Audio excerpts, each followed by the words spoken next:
Hello future nursing officers. Now in today's class I am going to teach you about the cesarean section and types of cesarean section. Types of cesarean section, and there are two types of cesarean section, that's a LSCS, lower segment cesarean section, and classical cesarean section. LSCS, extraction of the baby is done through an incision made in the lower segment through a transperitoneal approach. इसमें ट्रांसपेरिटोनियल approach लगाते हैं, ये most common होता है LSCS. Abdomen incision longitudinally होता है, पैरामिडेन 15 centimetre में, ठीक है.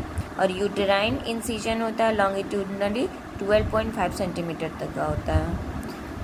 एब्डोमेन इंसिजन में 15 सेंटीमीटर तक का और यूटेराइन इंसिजन में longitudinally 12.5 centimetre. Classical caesarean section में क्या होता है कि इन this operation the baby is extracted through an incision made in the upper segment of the uterus. Not common, इसे commonly नहीं यूज़ करते हैं. Use if lower segment approach is difficult in conditions like several contracted pelvics, that's osteomalacia or रेचिटिया बोलो या रेकिटिया बोलो, जो भी है, ठीक है.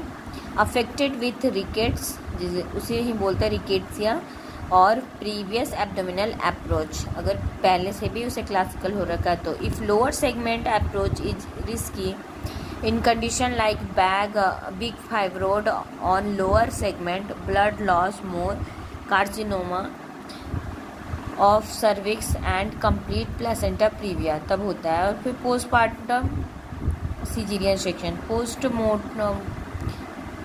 पोस्टमार्टम सिजेरियन सेक्शन में क्या होता है कि surgical removal of the foetus from the uterus immediately after maternal death, अगर मदर डेथ हो जाती है तब.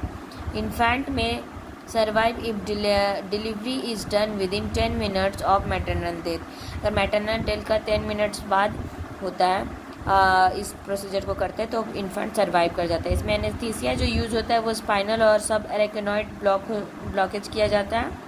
और दूसरा है एपिड्यूरल, जिसको पेरीड्यूरल एनेस्थीसिया देते हैं. पोजीशन होता है, डोर्सल पोजीशन होता है. कॉम्प्लिकेशन इंट्रा ऑपरेटिव भी हो सकता है और रिमोट कॉम्प्लिकेशंस भी हो सकते हैं. रिमोट में होता है गायनोकोलॉजिकल और जनरल सर्जिकल. इंसिजन साइट में इंसिजन हार्निया हो जाएगा, इंटेस्टाइनल ऑब्स्ट्रक्शन हो सकता है. और गायनोकोलॉजिकल में मेंस्ट्रुअल एक्सेस और इरेगुलरिटीज़ और पेल्विक PID भी हो सकते हैं.